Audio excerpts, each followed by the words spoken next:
had some students that were CNAs that have done some presentations, and they were very well, so you got a high standard to keep up. All right.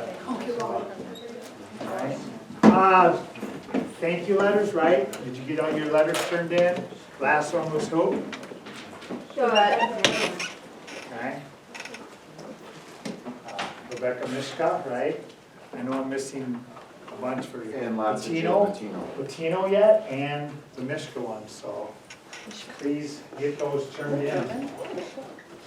And yes, we do have to write a thank you letter to Greg. Alright? Are you gonna read them? Hang them up on your wall? I'm kind of curious to see it. I feel like Maybe I saw your it'll be a lot of pictures. jokes around it. No, they'll be good. We'll see. Amen.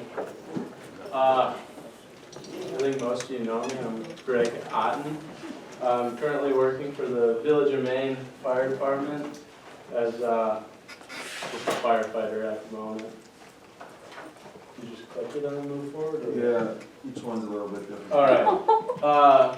A little bit about me right off the bat. I've been wanting to do firefighting since the age of 2. We'll get to find out a little bit more about that firefighter up there.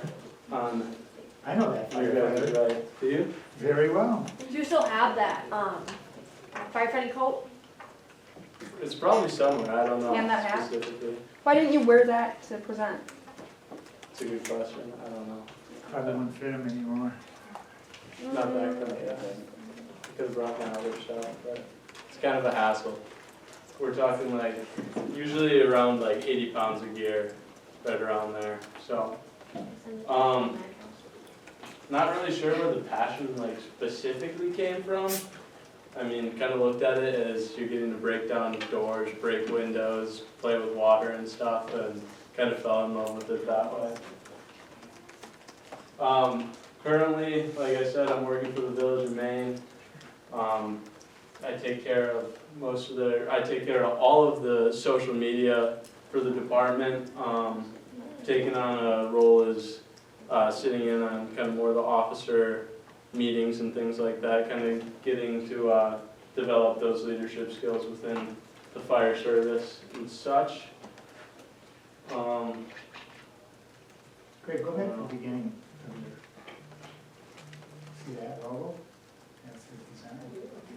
Yeah, so some of the things that I've started kind of trying to turn this volunteer department into, just kind of, I have a lot of passion for it, like I've said, and so something I wanted to start was creating kind of a brand for the department and something that was unique to us. So we've got a bull, was originally a cow for, we cover the Van East Farms, which huge farm industry, as you guys know. So that's kind of where that came from, but the bull, of course, is a little more manly, if you will. As well as the round barn underneath, which if you guys have been to Willow Springs, you know, the round barn, which is also in our jurisdiction, and then, of course, the big head axes. Sam? Are there any female volunteer firefighters at your station? Yes, but they're not very active. We've got, I think, probably right around 40, 45 members, and we've got a pretty consistent group of probably anywhere between like 10 and 15 that are consistently showing up for most of the calls and showing up for drill nights and things like that.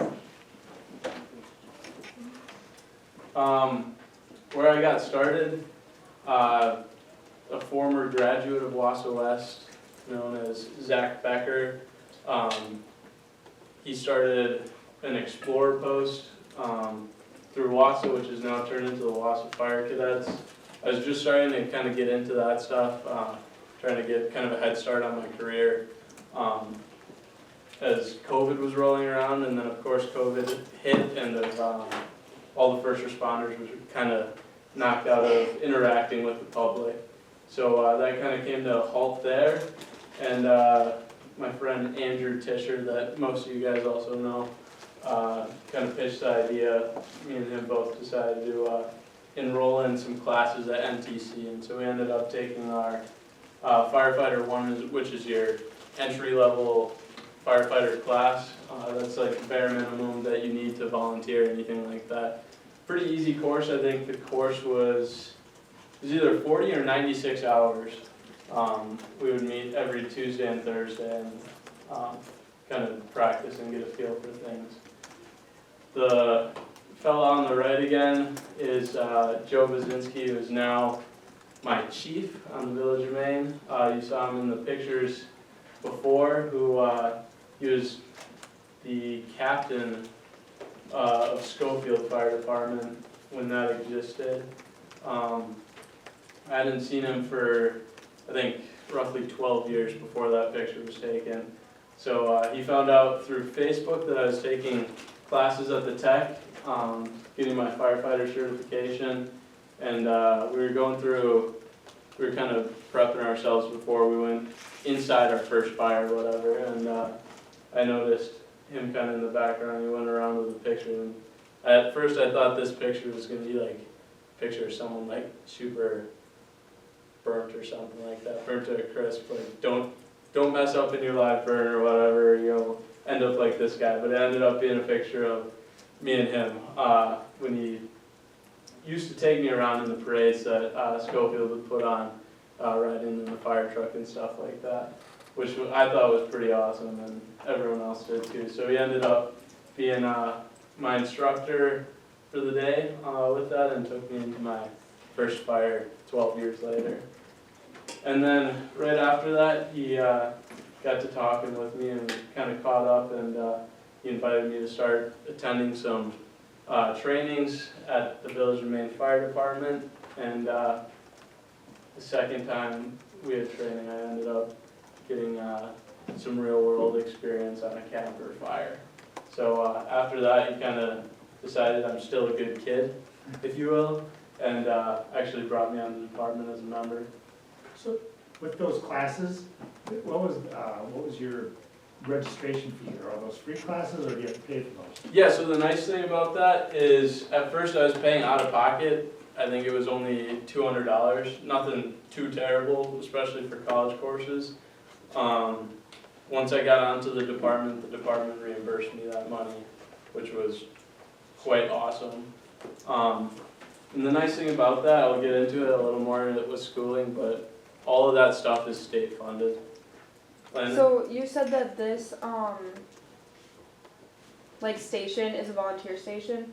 So Correct. then do all of the calls go to like a registered station and then you guys all follow? Or how does that work? yeah, so volunteering, how that works, I've got my pager with me at all times. It's just kind of a small thing. You can't talk to anyone on it. It'll just buzz or beep or whatever you want it to do. And that'll give you a cross street where the, whatever incident it is, where what's happening there. It'll give you details on what's happening, kind of guide you in the right direction, paint a kind of picture in your head what's going on. So that'll go off, hop into whatever car or whatever your mode of transportation of the station is, and you'll get in there, drive to the firehouse, you'll meet up at the firehouse, and throw all your stuff on. Of course, that's all lined up against the wall and stuff like you've seen in the movies, and then hop on a truck and you're off on your way.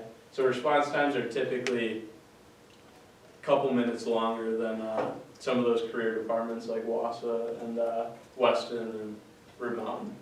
So is there anyone at the station all the time? No. For us.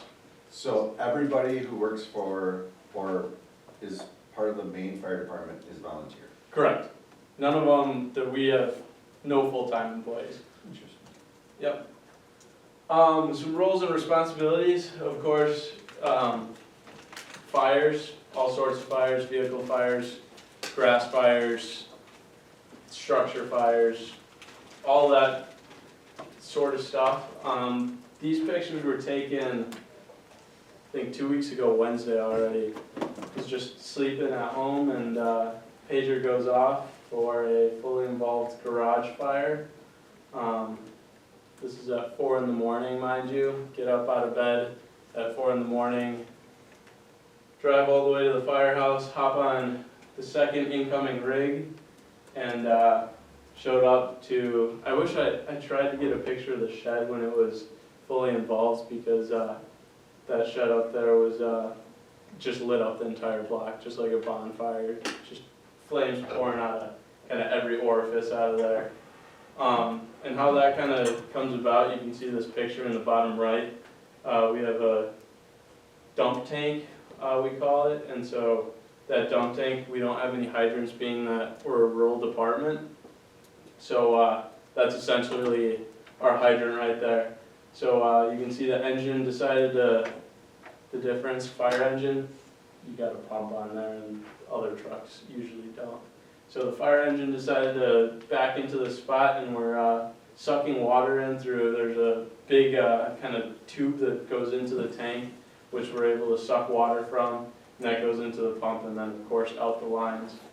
And then you can see the other truck backed up, which is known as a tender, and those carry typically anywhere between 500 to 5,000 gallons of water.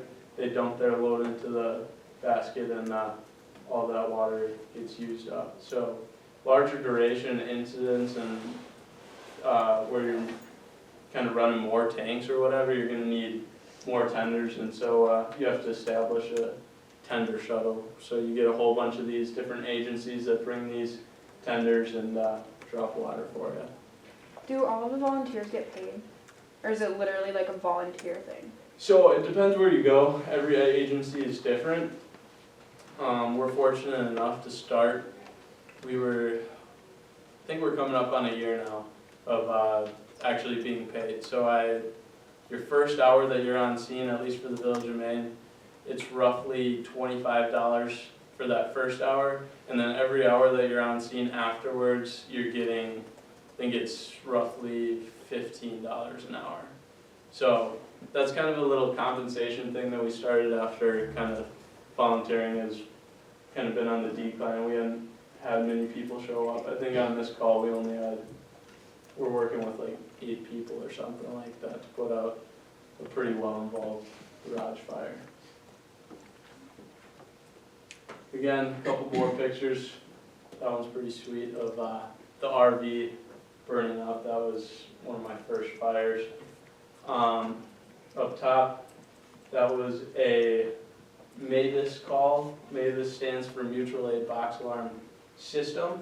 So every department has a card, and depending on how large their incident is or how many resources they think they need, they could just pick a number on their card. They read that off to dispatch, and dispatch has a pre-set amount of resources that'll be dispatched to that location. So you just read that number and you end up getting, say, like 3 engines, 5 tenders or whatever for a rural kind of setting like this.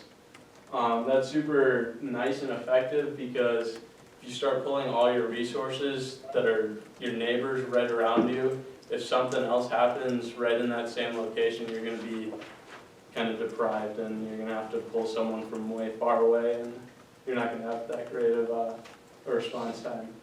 On the far top right, we've got, it's known as the Packer Drive Fire, which is, I want to say it's the biggest in Marathon County history, although there was fire a long time ago that was fairly close to it. I was coming back from Michigan that weekend, and I could see the smoke up in Michigan, way north of Minocqua. I saw that car, I could see the black smoke in the sky. That's how dark and high that was. Yeah. And as I kept getting close, and I got the tomahawk, and came through, I was like, holy smokes.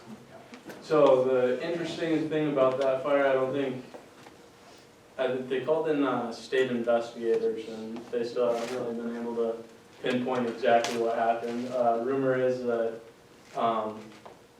there were individuals who would smoke cigarettes and then put them into a dumpster that was right next to these buildings. These buildings housed a makeshift kind of car shop thing. So I think they lost upwards of 30 cars, that one business alone.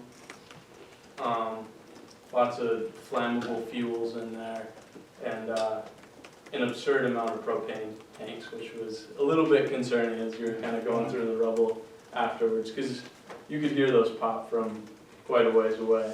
You can tell it's burning a lot of rubber. Yep. That's why it's so black. And then, so the outside of these buildings were covered with OSB, which is just plywood.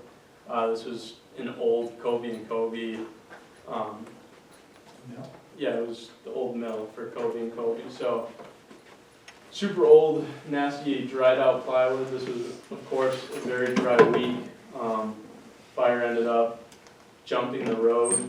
So these units here, kind of closer to us, are actually blocked off from the rest of the incident due to that fire jumping the road. And that actually took over another property and just about burnt someone else's house down, which was not great. I think we ended up losing 8 buildings in total, and as we were talking about that Mavis card, that went up to the 5th level, which is the highest you can go.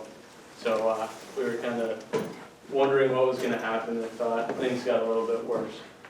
Bottom right-hand corner, just a mutual aid call for us. You can see Andrew Tischer fashionably walking around in shorts and Birkenstocks with no socks on and a cut-off t-shirt. Kind of puts into perspective volunteering. So you're not always wearing the right attire for whenever that pager goes off. So it was kind of something interesting. On top of fires, we do work vehicle accidents, things like that.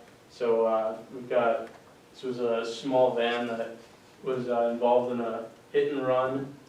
WASA does all of our extrication and stabilization, all of that specialized stuff, because most of our members don't have the time with other full-time jobs to be able to have that training and knowledge on how to use that stuff, and especially we lack the funding for such nice equipment like that.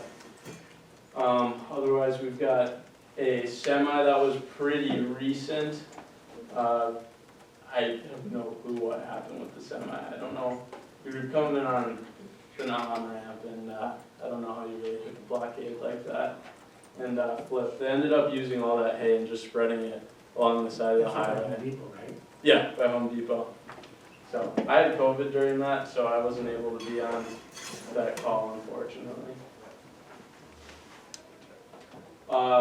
Being that we're kind of a rural area, we do a fair amount of kind of like wilderness rescue stuff with hunting land, plenty of hunting land out there and farms and things like that. So we try and train on that a bit more, just because that's something that doesn't happen super often. So here we had a scenario, so it was training, of course, that there was a hunter who had, I think his leg was bitten off by a bear or whatever, so we actually had to go through all the corn and find him, and then we transported him out on our nice fancy little UTV. We got tracks on there, and as you can see, we can load a patient up on the back, as well as, I think we have 100 gallons, I think it is, of water on that machine. This was fairly recently, hazmat call out in the town of Stettin. These are super, super complex situations, especially for a small department like us, where we don't have nearly the same amount of capabilities that Wausau or Brig Mountain has. In this picture, you can kind of see the amount of people and leadership that you need to kind of figure these situations out. They had a container that was punctured. I forget what liquid was inside there, but it was harmful at first, but ended up off-gassing and turning into water by the time we figured out what it was. So it was kind of a bust in the end. I think we spent 4 or 5 hours on that scene. That, of course, was a school night, so I had to come back to school the next morning after being there till 11 or 12. The nice thing about incidents like that, especially the longer stuff, is Salvation Army's nice enough to bring out one of their canteen trucks. So They provide us kind of dinner whenever we don't have the chance to eat when the pager goes off, and kind of warm up too on some of those colder calls. This was a dive, was more of a water rescue. We had a huge storm earlier in the summer where the next morning someone decided to go fishing, which in my opinion isn't the best idea, but that water was moving pretty fast, capsized his boat, and unfortunately we just weren't able to get there in time. So those incidents are interesting due to the amount of resources that kind of are required there. Of course, the sheriff's department brought in their dive team and one of their dive boats. Riverside put in their boat downstream to try and find our victim. DNR brought out, I think, 2 boats. Sheriff's Department brought out an additional 3 boats. Rib Mountain brought their boat, and Wausau brought their boat. So we had quite a few resources, and it's kind of interesting to see how everything kind of works together. Other roles and responsibilities, we've got kind of public outreach, such as this kind of presentation. We were at the balloon taste and glow this summer, and we had our engine there, and we're able to kind of show people who we were and what we were about. Other training opportunities, such as Mavis drills, where again we pushed a cart up to the 5th alarm again. This is our tender here, dropping water for Rib Mountain's ladder truck. That was, I don't know if you'd actually be able to spray a hose on a simulated fire. That was a donated house fire, but that was kind of a cooler picture, just having a community member getting that kind of experience, so a pretty unique opportunity.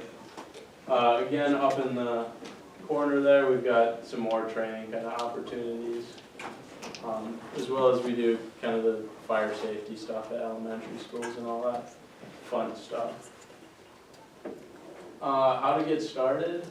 Like I said, I got kind of involved with that cadet program through Wausau Fire Department.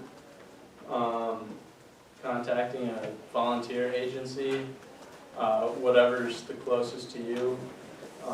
Living in the city doesn't work all that great just because you aren't able to get to the firehouse on time. So that's kind of for select few.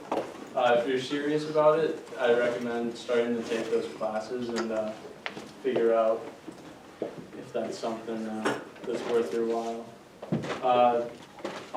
We'll talk about a live-in program in a little bit. Schooling, usually through a technical college. Some universities offer schooling and academies for those bigger cities, Chicago, New York, all of those college classes are kind of incorporated into when you learn what it is you're really kind of doing for that department. Universities, like I said, just a select few have programs. I haven't found too many prestigious universities that have a great fire program. And you're usually going for that 4-year associate's degree, or if you're feeling a little bit extravagant, you can get a bachelor's degree, and that's more for your officers and kind of higher ranking individuals. Career paths within it, of course, emergency medicine, which has been something it's probably 95% of the calls that we get are those medical calls, picking grandma up off the floor or whatever, stuff like that. I'm not super interested in that kind of path, so I didn't include much about that, but that's a huge opportunity, and they're offering pretty good money to do it. I know some places out in California are offering as much as I saw a job listing for like $100,000 just for kind of doing that stuff. Of course, career firefighting, as well as forestry. California is in desperate need for those forestry firefighters with those bad wildland fires that they've had. Private firefighting, so oil fields, things like that. I know that's pretty popular down in Texas. Fire investigation and becoming an inspector is also a pretty big role in kind of deciding how fires start or how to prevent them. My future plans will be moving out to Hyattsville, hopefully this coming fall here. That's in the great state of Maryland. We're right on the border of Baltimore and 7 miles from the White House.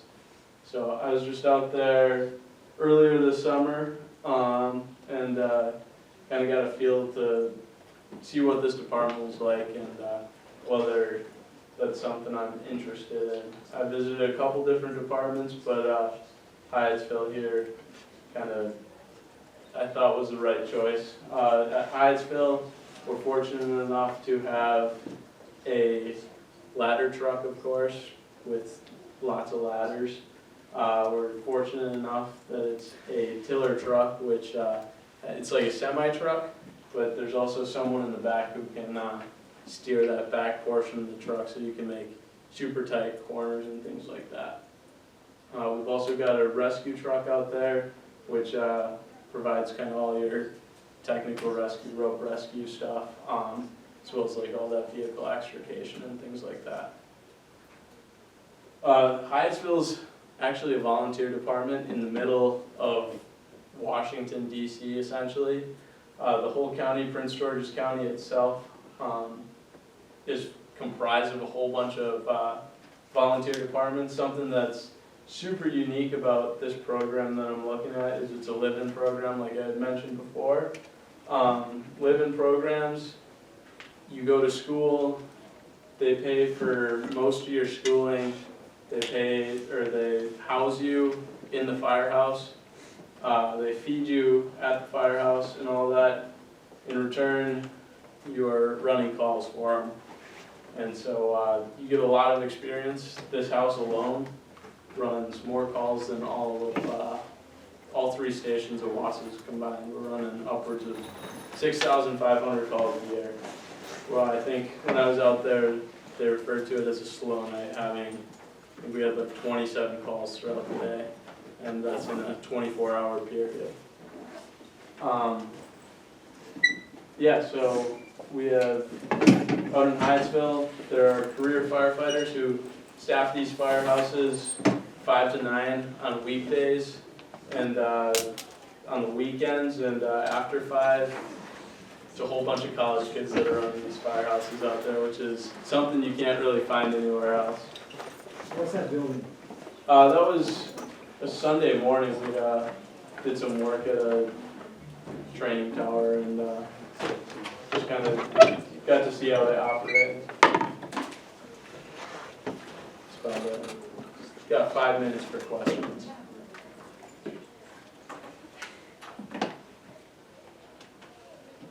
That's a stupid question, I don't ask it. Rod, What's my name? Roslyn. Okay. The picture of like the semi-truck on the highway, what was the hay for? You just said they laid. Probably like farmland. They were going, the truck tipped over. Oh, So no. instead of picking it up, they. Gotcha. Question. Sammy. So this is gonna sound like a stupid question, but like, you had pictures of like you just like chilling in front of burning buildings. Yeah. So like, why are you taking the time to like take a picture instead of like save it? You know what I mean? That was practice burn. It wasn't a selfie, so I actually wasn't taking a No, but, like, No, you I'm don't- kidding. That was actually a training burn, so I think I hope I mentioned it, that was a house that was donated You to probably us did. to light on fire, so. So you don't do that. You don't do that at normal. About 30 years ago, a friend of ours, his grandmother donated or gave him her hunting cabin up in Mercer, and we contacted, I think, 6 of the area, those small communities up there, and they came and did a practice burn on that, and they love those because it's such experience that, they can control it versus rushing into this. Just for instance, like the big fire that we saw, they couldn't control that. They had no idea, like you said, all the LP teams, who knows how many other things are inside it. But on this practice burn, they were able to add more fuel to the fire, put it out, relight it. It was pretty neat to watch what they did. The big thing too is they burn it down in the winter, so they had to bring their water tanks and the trucks had to come from different areas, so those practice burns are a great experience. So if you ever know of anyone who's got something that, and it's gotta be right too, because I know some, it's like, you can't have all this asbestos in it and stuff, and if you do, you gotta tear all of it out, so it's a great experience for these, especially these smaller communities, to be able to do that. Question, what does it cost, and you may not know this, for every time for those fire trucks to leave that station? Luckily at the Village of Maine, we're pretty lenient with billing, but kind of our paying will bill you. So I believe it's $500 every time the truck rolls out, and that's for any fire, I believe. So most of the time, we're just kind of ignoring that because we've got fairly good funding. So we try not to bill just because they're usually not anything too special. Otherwise, those bigger incidents such as the Packard Drive fire we touched on, yeah, you're probably going to get a bill for distracting the entire county. What's your favorite part of your job? Going into fires, I don't know. There's nothing like that.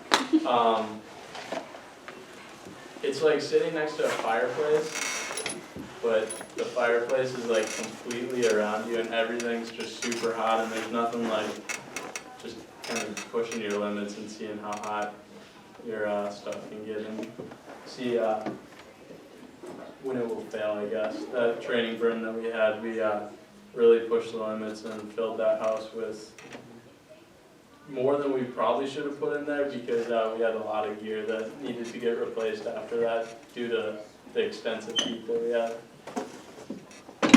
Yeah, so how often do you have to check your gear to say, oh, this jacket's... Every 10 years. It expires every 10 years, but if you get like the reflectors on some of the gear, that'll change colors and that'll kind of be an indicator that that stuff should probably get replaced. Just got too hot. Yeah.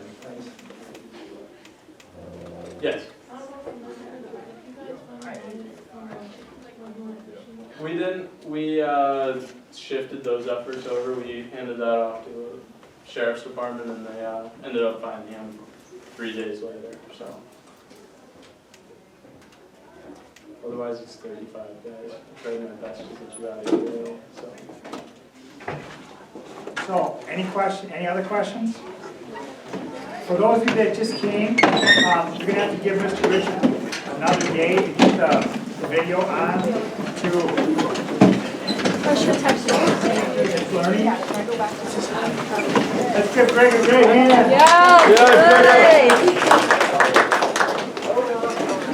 Hi guys. I was gonna end it. I said bye to